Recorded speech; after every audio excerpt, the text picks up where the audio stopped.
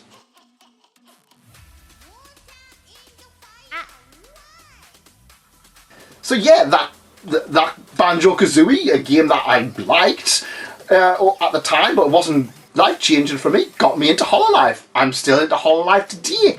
It's one of those ones that it's just became a big, massive sensation for me, and yeah, it's been a good one. So those are my life-changing games. I'm sure I could think of more. There's stuff like Donkey Kong Country Returns, which led me into meeting a lot of people I know. There's stuff like Breath of the Wild, which got me loving Nintendo Switch.